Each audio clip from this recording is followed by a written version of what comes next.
Bonjour la classe. Nous sommes en 6e année aujourd'hui avec les cours d'éducation civique et morale. La fois passée, nous avons tenté de parler sur la Constitution. Comment est-ce que nous avons défini la Constitution? Nous avons travaillé en atelier, nous avons formé des équipes. Malheureusement, on n'a pas pu noter. Raison pour laquelle je reviens sur ça, pour que chacun d'entre nous puisse avoir un support. La Constitution, c'est ce que nous appelons aussi la loi fondamentale. Et nous l'avons définie, ou nous la définissons, comme étant un ensemble de règles qui organisent des relations des citoyens avec ceux qui les dirigent. Donc, nous reprenons le travail qui a été fait en atelier la fois passée et qui n'avait pas abouti. Un ensemble de règles qui organisent les relations des citoyens avec ceux qui les dirigent. Donc, les gouvernants avec les gouvernés. Les dirigeants ou les gouvernants sont ceux qui organisent la vie sociale de la population, bien sûr, après avoir été investis d'une autorité reconnue par tous. La loi fondamentale prévoit également les moyens de recours contre tout abus du pouvoir. Les limitations constitutionnelles à l'exercice du pouvoir sont de deux ordres. D'abord, la Constitution établit les droits et libertés des citoyens auxquels les autorités ne peuvent porter atteinte que dans les limites de la loi régulière votée par les élus du peuple. Donc, les députés ou les représentants du peuple sont là pour légiférer, pour voter les lois du pays. Et ceux qui nous dirigent ne peuvent exercer leur pouvoir que sur base des textes constitutionnels. Deuxièmement, la Constitution définit et limite les pouvoirs des autorités supérieures du pays. Elle laisse à la loi les soins de fixer les pouvoirs des subalternes.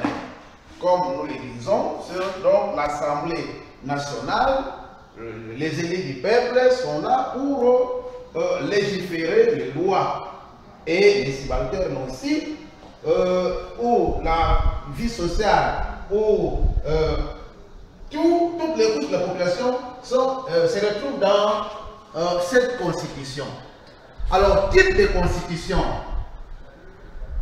Nous avons ici mentionné deux types de constitution. Nous parlons de la constitution de type parlementaire et la constitution de type présidentiel. Deux. Prenons d'abord la constitution de type parlementaire. Cette constitution est caractérisée par trois principes, notamment la collaboration entre institutions, la soumission du pouvoir au droit, les principes de la représentation. Ce sont les trois principes. Parlons de la collaboration entre institutions. La constitution de type parlementaire organise la collaboration entre les trois pouvoirs, à savoir l'exécutif, les législatifs et les pouvoirs judiciaires. Donc ici, la séparation n'est pas absolue. Donc ces organes vivent dans une certaine collaboration. Par exemple, les législatifs et l'exécutif possède les moyens d'influencer et même de bloquer l'action de l'autre et tous les contrôlent dans une certaine mesure le pouvoir judiciaire. Nous verrons par exemple que le Parlement contrôle, donc le gouvernement est tenu d'être responsable devant le Parlement. C'est ainsi que les députés ou les représentants du peuple peuvent interpeller un ministre l'exercice de son pouvoir. B. La soumission du pouvoir au droit. Ici, il faut noter que le pouvoir est toujours subordonné au droit. Tout détenteur du pouvoir, tout représentant de l'autorité est soumis à la Constitution et aux lois du pays. Nous le disons toujours que personne n'est au-dessus de la loi. Le troisième principe de la représentation, la Constitution parlementaire consacre le peuple comme propriétaire du pouvoir. Nous disons que le peuple est souverain. Donc le peuple, c'est lui qui détient le pouvoir. Et le peuple confie son pouvoir aux représentants que nous appelons élus du peuple. Donc, comme tout le monde ne peut pas gouverner, tout le monde ne peut pas diriger, c'est ainsi que le peuple confie son pouvoir ou le pouvoir à ses représentants ou élus du peuple. Alors, il faut noter que dans la constitution parlementaire, la stabilité du régime dépend de la maturité de la classe politique et de sa volonté de trouver des solutions de compromis. Parce qu'il faut vivre dans une collaboration. Alors, il faut noter qu'il y a deux règles qui disposent le rythme d'efficacité pour la classe politique. Il y a la loi de la majorité et le respect de la minorité. Donc, deux choses très importantes dans la démocratie. La loi de la majorité et le respect de la minorité. La loi de la majorité peut être écrasante ou imposante en vue de discussions produisant des décisions qui doivent être appliquées. Mais la majorité doit aussi être à l'écoute de la minorité. Donc la minorité doit aussi être protégée.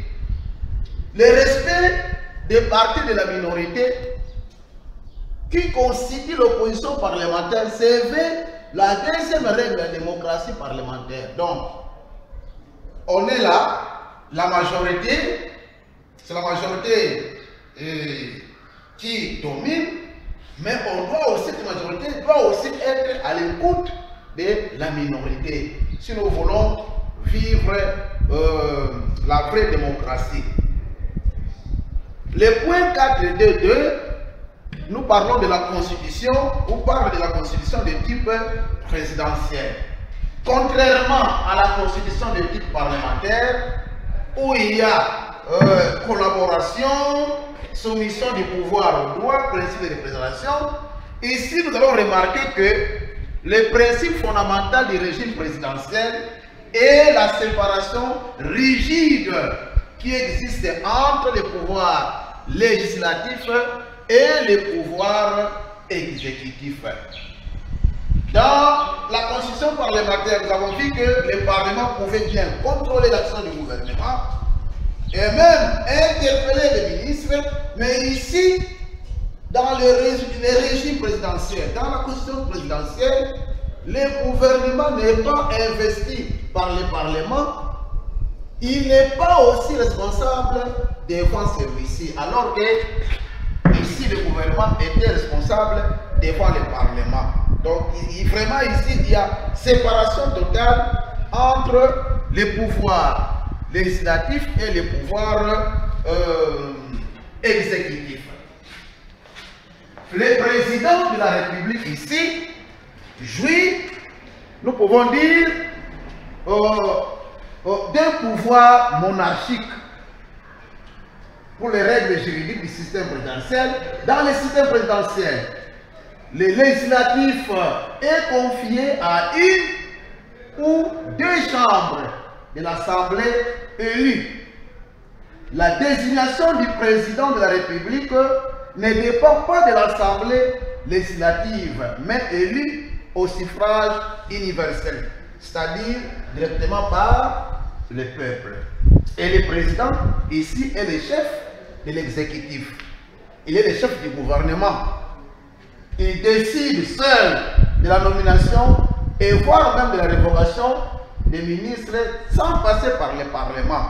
Ce qui n'est pas le cas dans la constitution de type parlementaire. Donc ici, le président jouit d'un pouvoir monarchique où il peut nommer seul, révoquer seul le ministre sans pour autant faire allusion au Parlement.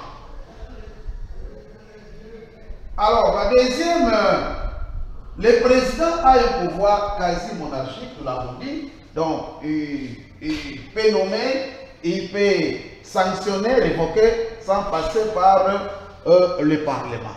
Il y a autonomie de l'exécutif et du législatif. Chaque pouvoir a des compétences propres qui n'offrent pas la possibilité d'ingérence à l'autre. Ça, c'est la constitution de type présidentiel, où les deux organes, les pouvoirs législatifs, les pouvoirs exécutifs, les deux n'offrent pas la possibilité d'ingérence. Donc, aucun pouvoir ne peut contrôler l'action de l'autre. Donc, il y a autonomie totale ici. Voilà ce qui peut différencier un peu la constitution de type parlementaire et la constitution de type présidentiel.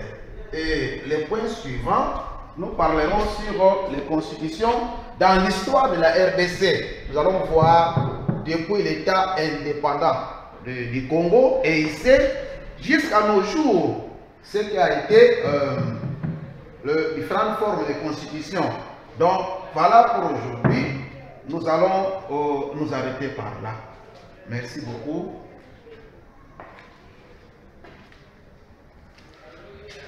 C'est votre professeur Zéphirin Malengi. Merci.